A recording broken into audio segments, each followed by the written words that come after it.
Welcome to another episode of spiritual parenting. हमने अभी तक के एपिसोड्स में ये जाना है कि बच्चों की देखरेख ही काफ़ी नहीं है, प्यार और मासूमियत से उनकी परवरिश करना भी उतना ही ज़रूरी है। बहुत से पेरेंट्स होते हैं जो बच्चों को डराते हैं, धमकाते हैं, चिल्लाते हैं, वायलेंस का सहारा लेते हैं। स्पिरिचुअल साइंस ये मानता है कि कहीं ना कहीं ये डराना, धमकाना, चिल्लाना बच्चों में कुछ ना कुछ फियर्स या फोबियाज़ पैदा कर देता है और कहीं ना कहीं बच्चों में इनसिक्योरिटी डेवलप होने लगती है। पिछले एपिसोड में हमने स्पिरिचुअल पेरेंटिंग के 5 लॉज के बारे में बात की थी। Today we will discuss the remaining 5 laws. हमेशा की तरह हमारे साथ हैं जाने माने स्पिरिचुअल साइंटिस्ट और past life regression therapist doctor Newton. आपका बहुत बहुत स्वागत है। साथ ही डॉक्टर लक्ष्मी भी हमारे साथ हैं, वो भी जानी मानी स्पिरिचुअल साइंटिस्ट और पास्ट लाइफ रिग्रेशन थेरेपिस्ट है। Ma'am, welcome to the show. एक और बहुत ही ख़ास मेहमान आज हमारे साथ हैं, यानेश। यानेश, वेलकम टू द शो। यानेश की प्रॉब्लम ये है कि यानेश के टीचर्स उनसे प्यार नहीं करते हैं। कितनी भी कोशिश यानेश क्यों ना कर लें, टीचर्स हमेशा यानेश को डांटते ही रहते हैं। तो यानेश के साथ ऐसा क्यों होता है? कहीं ना कहीं एक रिलेशनशिप प्रॉब्लम है, इसको कैसे वो डील कर सकते हैं ये आज हम जानेंगे। लेकिन सबसे पहले डॉक्टर न्यूटन, हमने 5 लॉज के बारे में बात की थी, बचे हुए 5 लॉज के बारे में। सबसे पहला law. So there are principles and laws of spiritual parenting, and the 6th one is choice making. Every parent need to give this message to the child at a very younger age that they are the choice makers. They create their life through choices. Choice is very, very powerful.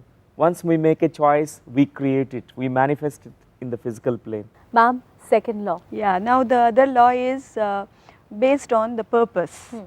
So every parent needs to educate the child that everything has a purpose and they too have a purpose in this lifetime. लेकिन मुझे लगता है उससे पहले parents को purpose समझना होगा, Yes. तभी वो बच्चों को Yeah, समझा that was सकते the first thing, na? They have Right. to find their Yes. own thing and then Absolutely. they can पहले वो educate. खुद पर्पस समझे, फिर अपने बच्चों को समझाएं। ये कहता है लॉ ऑफ पर्पस। यानेश हमारे साथ हैं। यानेश बहुत दुखी हैं अपने टीचर्स से। क्या कुछ कहना है यानेश का, ये आपको दिखाते हैं।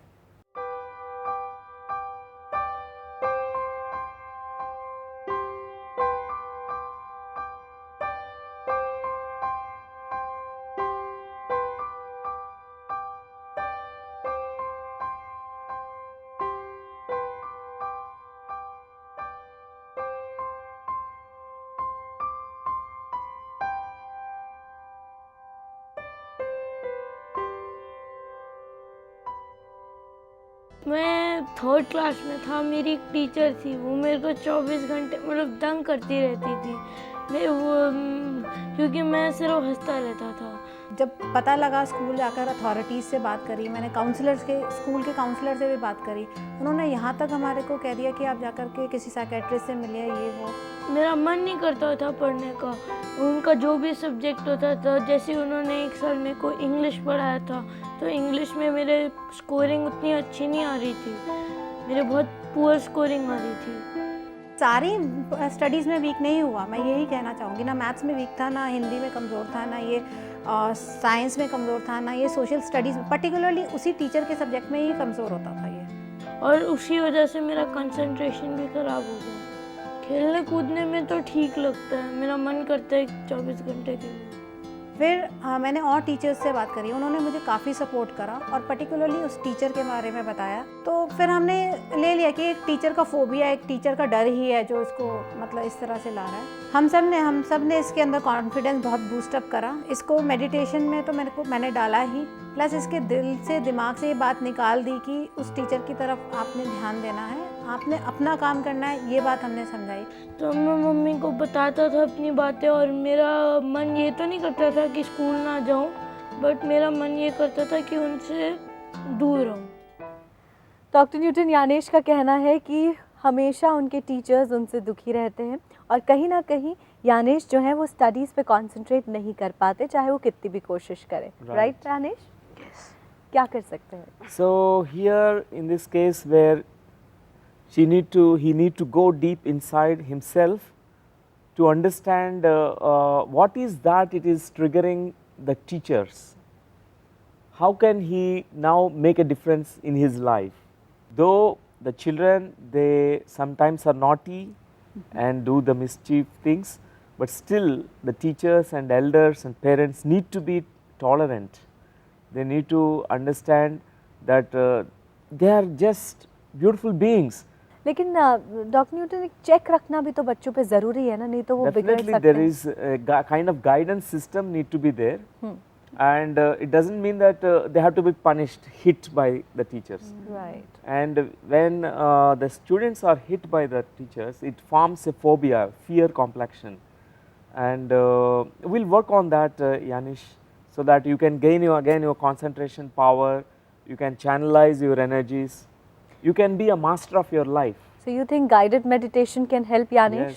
Yes, definitely.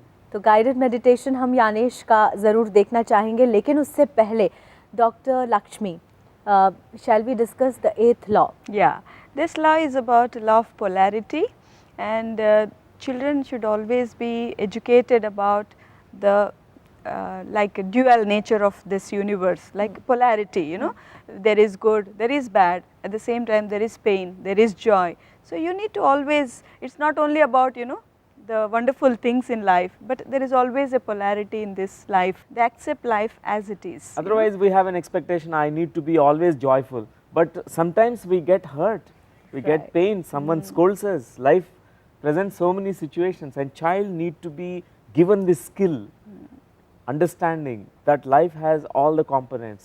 राइट तो आज हमने 3 लॉज के बारे में अभी तक जाना है। अभी हम रुक रहे हैं एक छोटे से ब्रेक के लिए, लेकिन ब्रेक के बाद डॉक्टर न्यूटन यहाँ पर यानेश को गाइडेड मेडिटेशन कराएंगे, जिसके बाद हम यानेश के एक्सपीरियंस भी जानेंगे और साथ ही बचे हुए बाकी 2 लॉज के बारे में भी बात करेंगे। लेकिन अभी हम रुक रहे हैं एक छोटे से ब्रेक के लिए, कहीं मत जाइए, देखते रहिए स्पिरिचुअल पेरेंटिंग।